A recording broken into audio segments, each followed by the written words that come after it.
Hello and welcome again. So now, after having completed as far as stock and data system is concerned till up to 2.15, now we pick up this particular question 2.16.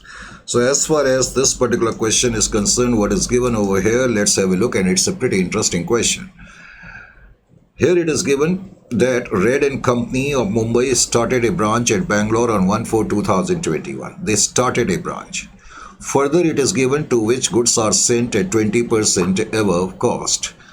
Further, it is also given that branch makes both cash sales and credit sales. Branch expenses are met from branch cash and balance money remitted to head office.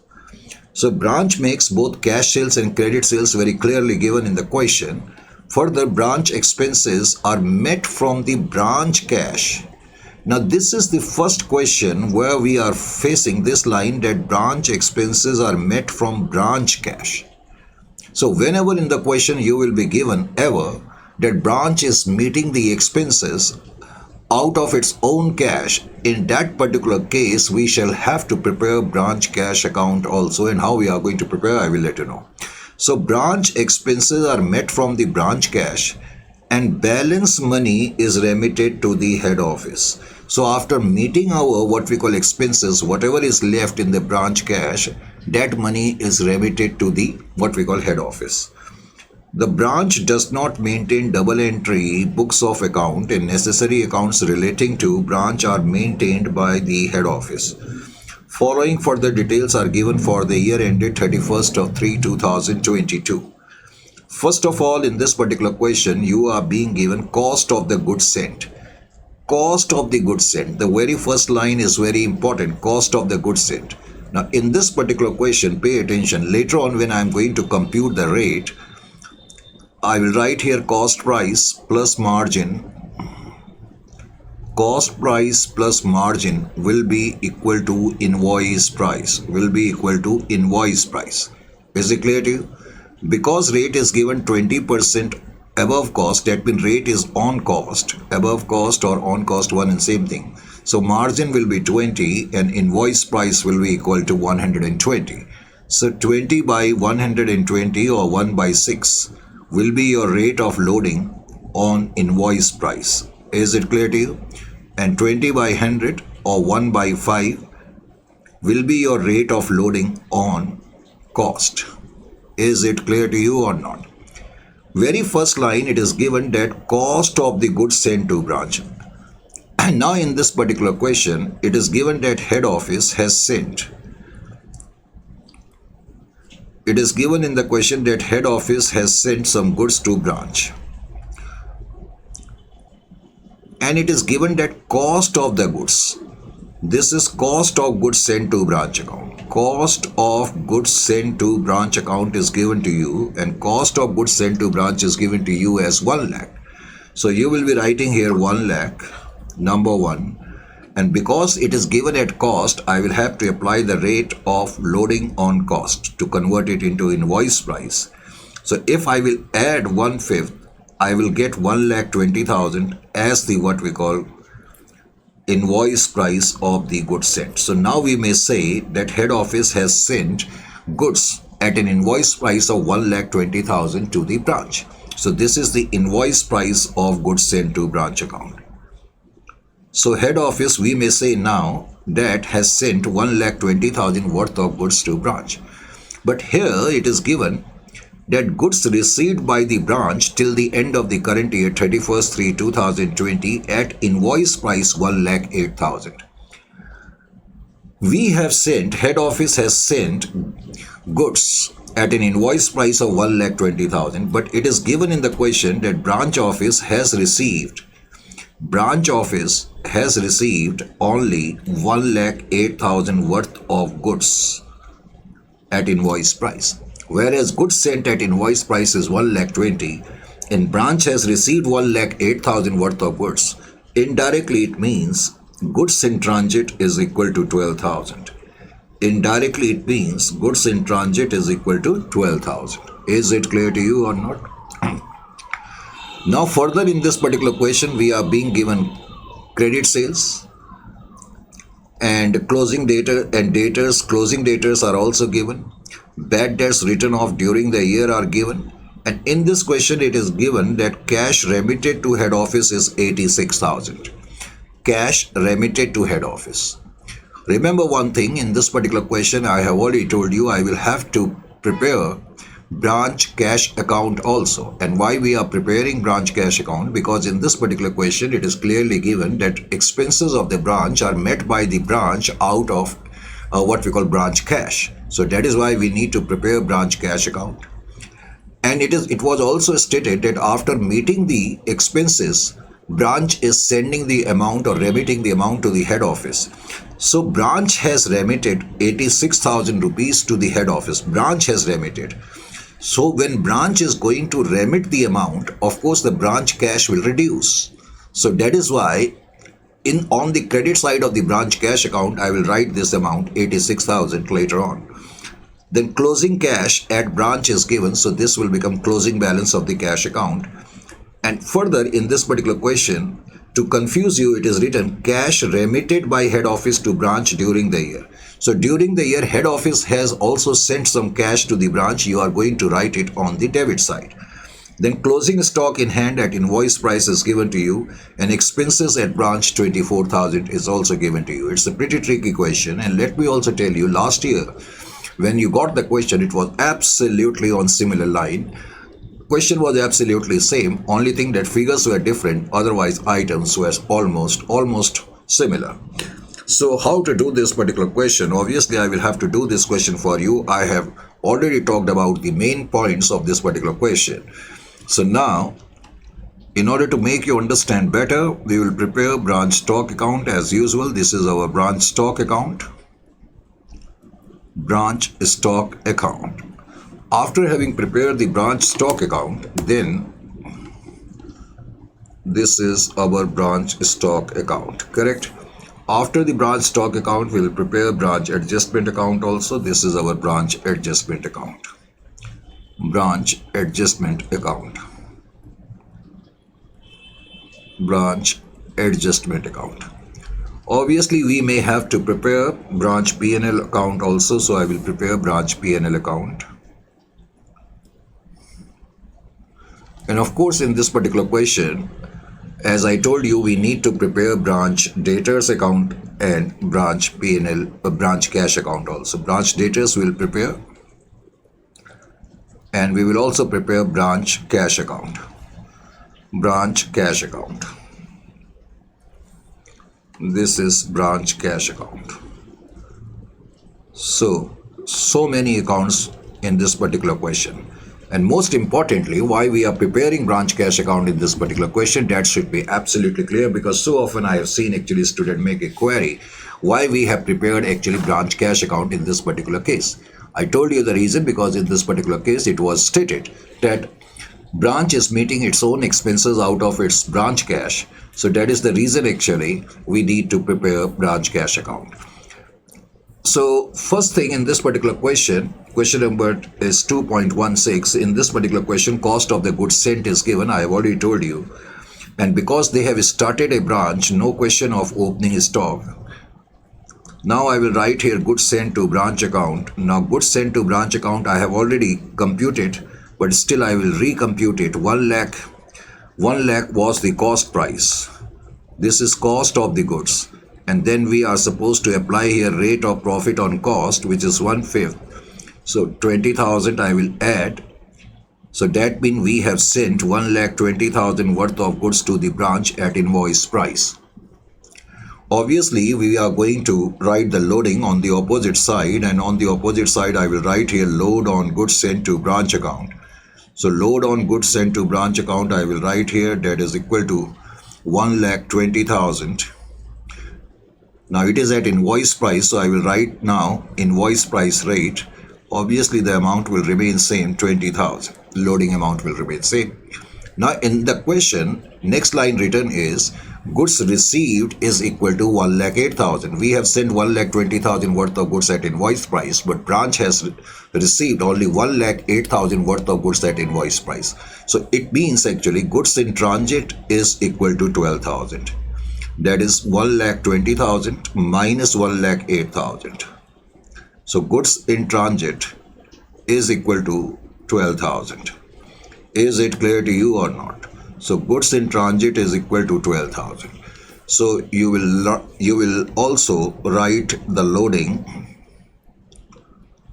load on goods in transit, and goods in transit is 12,000 and loading will be 1 by 6 into 1 by 6. So 2,000 will be your loading.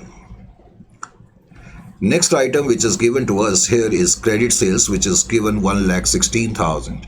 So I will be writing here credit sales. An amount of credit sales given to us is 1,16,000.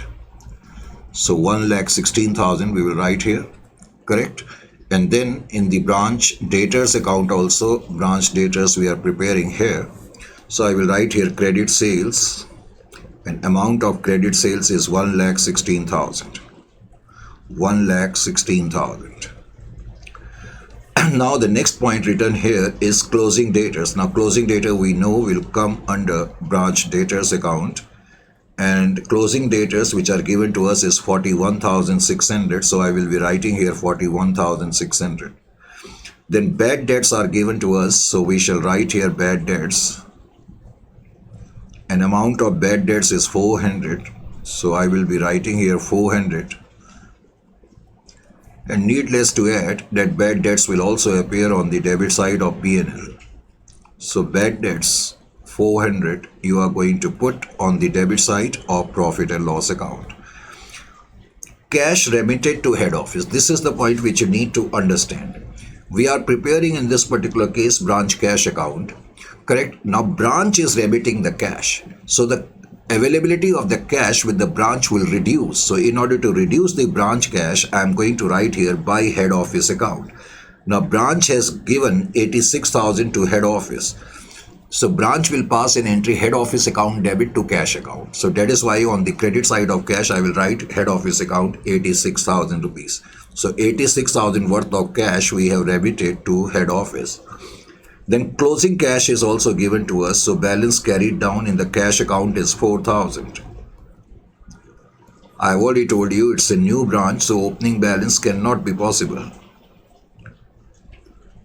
Further, it is given cash remitted by head office to branch during the year. So in the current year, branch has received some cash from head office.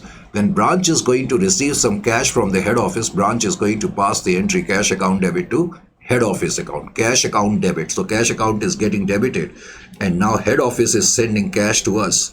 So we will write here to cash 6,000 rupees. Next transaction is closing stock in hand. Now closing stock is also given to you. So we will write here closing stock, and closing stock is given at invoice price. So closing stock is equal to 12,000. So we will write here 12,000. Closing stock is 12,000. We will also write the loading on closing stock. Not 24,000. Sorry, 12,000 it is, not 24. It is 12,000 into 1 by 6. It will be equal to 2,000. After that, expenses at branch is written 24,000. Now, expenses at branch. Remember one thing. Branch is going to pay these expenses, as it is written in the question that in this question it is written that branch is meeting the expenses out of its own cash. Just to make the point clear, branch will pass this entry expenses account debit to cash account. So because of this entry, obviously our cash account will get reduced, and I am going to write here by expenses, that is 24,000. Also, because expenses we have paid, ultimately expenses will be debited to profit and loss account also. So on the debit side of profit and loss account, we will write expenses. So on the debit side of profit and loss account, this is our profit and loss account. We will write here expenses 24,000. Expenses 24,000. Is it clear to you or not? What else is given in the question? Nothing else is given in the question. Correct? Nothing else is given in the question. So now what we are supposed to do in this particular question, I need to actually because in this particular question opening balance of debtors is not possible. So I will have to tally the branch debtors account. Why I need to tally it, I will let you know in a short while, but it is important to tally it first. Because from here I'm going to get figure cash from debtors. So cash from debtors, this will be the balancing figure. Cash from debtors, this is very important to understand. 1,16,000 minus 42,000, I think it will be equal to 74,000. So this is your balancing figure, and this balancing figure shows that this much of cash you have. You means the branch has received from the debtors. Now because branch has received some cash from the debtors, it will be posted to the debit side of cash account also. So on the debit side of the cash account, I will write here to debtors. That is equal to 74,000. 74,000. Number one. Another important point is that now I am going to tally the branch cash account. When I will tally the branch cash account, the balancing figure which I am going to get will be cash sales. Will be cash sales. If you are going to tally it, you will get 34,000 as the balancing figure. Because branch collects the cash from debtors and cash sales. So in the current year, branch is not having any opening balance, but head office has sent 6,000 to the branch, and branch now receives 74,000 from the debtors and through cash sales. So total of this, that is equal to 1,24,000. If I am going to tally out 6,074 plus 34, it will be 80 plus 34, 1,14,000, something like this. So whatever total cash is now available with the branch, out of that branch has sent 86,000 to the head office, and branch has paid out 24,000, and branch is now left up with only 4,000. So this is your cash sales. Is it clear to you? In this question, first we tally this account, then we tallied this account, and through this account we got cash sales. And moreover, cash sales is important to find out in this particular question. Why? Because it is clearly stated in the question that this branch is doing cash sales and credit sales, and both type of sales must be presented in the branch stock account. Is it clear to you? So cash sales we got was 34,000. So 34,000 is our what we call cash sales. Very interesting question this is. So, and now we are in a position to tally this particular account. So if I am going to tally this particular account, what we are going to get as the balancing figure. So if I am going to tally it out, our credit side definitely is higher. So balancing figure will be written on the debit side, and balance will be equal to 54,000. Balance will be 54,000. Now the point is, we cannot consider this figure as opening stock because this is a new branch. We cannot treat it as goods sent to branch account because it is given. So we can treat it as surplus, and we should treat it as surplus. So this will become your surplus, 54,000. Surplus is put on the credit side of the branch adjustment account, surplus. So 54 plus 20 is 74. And from 74,000, if you are going to subtract what we call 4,000, obviously now you will get the gross profit, correct? Gross profit.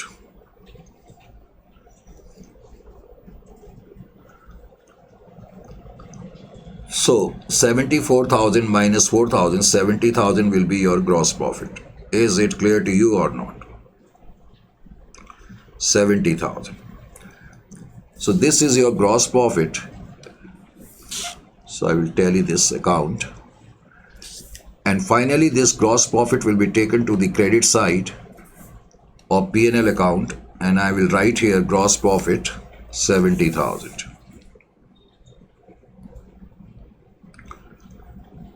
And from 70,000, if we are going to subtract rest of the figures, that is 24,400, we will get net profit, and net profit will be equal to 45,600. 45,600. So this is how you are going to do this particular question. The only important point in this particular question is you are supposed to prepare a branch cash account. But at the same time, when you prepare branch cash account, correct, you need to have figure of cash sales and cash receipt from debtors, because that shows the total amount collected by the branch, total cash collected by the branch. So this is how you are going to do this particular question, and very, very interesting question, isn't it or not? After this, we are left up with one more question in this particular chapter, in this particular topic, and this one is 2.17. Let's see what is given in this particular question. 2.17, past examination question. Concept and company with its head office at City 1 has a branch at City 2. And question says that to which goods are sent at 33% above cost. Goods are sent at 33% above cost. Now, so often I have told you how you are supposed to compute rate under such a situation. Your cost price will be 100. Your cost price is 100. Is it clear to you? Or I will tell you a simpler method also. Sometimes, because I have seen a student get confused. See here, you are being given that goods are being sent at 33.1/3% on cost. Above cost or on cost are one and same thing. It is given in the question that goods are being sent at 33.1/3% on cost. Is it clear to you? What do you do now? First of all, write it this way around. 33.1/3%. 33.1/3%. So percent you will write below. 100. Is it clear to you? Now you solve this one. When you are going, because we have written 33.1/3% it is, so this is still on cost. Is it clear to you? Now when I am going to solve the numerator will be equal to 100/3, I have already told you. And in the denominator there is 100. There is 100. You can write it as 100/1. Although in the denominator there is 100, you can write it as 100/1. Is it clear to you? On cost. Now you solve this one. It will be equal to 100/3 into 1/100. So 100 cancel. That means 33.1/3% on cost. It means 1/3 on cost. It is 1/3 on cost. We have just simplified it. The rate is still on cost. 33.1/3% on cost. We simplified this and we got 1/3 on cost. 1/3 on cost, what does it mean? It means in the numerator there is margin and in the denominator there is cost price. Is it clear to you? Now you write cost price. Cost price is 3, margin is 1, and your invoice price will be equal to 4. 3 plus 1. So now you can say rate of margin on invoice price is 1/4 and rate of margin on cost is equal to 1/3. So you can compute it this way around also if you want. Is it clear to you? Further, in this particular question, it is stated that goods sent to branch 24 lakh. So 24 lakh worth of goods we have sent to branch. It's a simple question. First of all, you will be writing over here 24 lakh. Obviously, your rate of loading is 1/4. So you will write here load on goods sent to branch 1/4 of 24 lakh. It will be equal to 6 lakh. Is it clear to you? Then we are being given stock in the beginning. Stock in the beginning is 1,20,000. On the debit side of branch stock account, you will write opening balance or simply opening stock. And then you will also put on the credit side of the branch adjustment account loading on opening stock 1,20,000 into 1/4. Now cash sales are given in the question. Cash sales for the year is equal to 9 lakh. So you will be writing here in the branch stock account cash sales 9 lakh. Next information is return of goods by customer to the branch. Now this time goods have been returned by customers to the branch. So first in the debtors account, you will write sales return 30,000. And I have been telling you so often during the entire length and breadth of what we call this particular topic that sales return must appear twice under this particular system. One, you are going to write it on the credit side of debtors, and sales return will also be put on the debit side of the branch stock account. Is it clear to you or not? This is your branch stock account. This is your branch adjustment account. After this, you are having, in this particular case, branch expenses paid in cash. But important point is that total branch expenses is equal to 2,67,500. So on the debit side of the profit and loss account, you are going to write branch expenses 2,67,500. Besides that, we have got branch debtors balance in the beginning 1,50,000. So obviously you will open the branch debtors over there. You will write balance brought down 1,50,000. Correct? Now in this question, then you are being given discount allowed and bad debts. Both these items, first of all, you need to write on the credit side of the debtors account, as I have written here, discount allowed and bad debts. Is it clear? Now we will write discount allowed and bad debts over here also. This is your discount and bad debts 5,000, 7,500. In this particular question, now we are being given collection from debtors 13,50,000. Now collection from debtors in this system appear once only on the credit side of the debtors account. Then here it is written branch debtors check return dishonor. Return dishonor 25,000. Now kindly pay attention. When we receive a check, we can write the entry check account debit or bank account debit to debtors account. Bank or check account debit to debtors account. When we receive check from the debtors, this is what? And this is the entry which we generally pass. And when this check is dishonored, we will reverse this entry. So in this case, we are supposed to pass this entry debtors account debit to bank account. That means when check is returned dishonored, you are going to actually pass this entry. You will increase the amount of the debtors. So this item will come on the debit side of the debtors. So on the debit side of the debtors, as I've already told you, here you are going to write to bank dishonor of check, that is 25,000, and nothing else is required.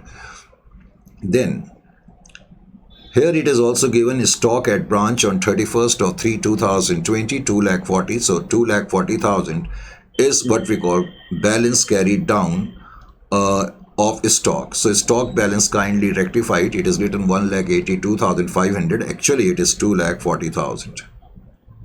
There is a misprint. If in your book it is written 1,82,500, kindly rectify it to 2,40,000. So 2,40,000. Now take the loading of this item also. So you will write here on the debit side of branch adjustment account, loading on closing stock 2,40,000 into what we call 1/4. Obviously your loading amount will be 60,000. Then we are being given branch debtors closing balance 1,82,500. So branch debtors closing balance you are going to write here. Now in this particular question, it is very important that you need to compute debtors, you need to tally debtors account first. Why? Because in this particular question, it is clearly mentioned that branch is doing cash sales and credit sales, and credit sales figure is not available with us. So we will extract this figure from the debtors account. So this will be your balancing figure, credit sales 14 lakh, which you are going to get after tallying your branch debtors account, and then this credit sales figure will be taken to the credit of the branch stock account. Is it clear to you or not? Clear? This I have written goods sent to branch return. In this question it is not given.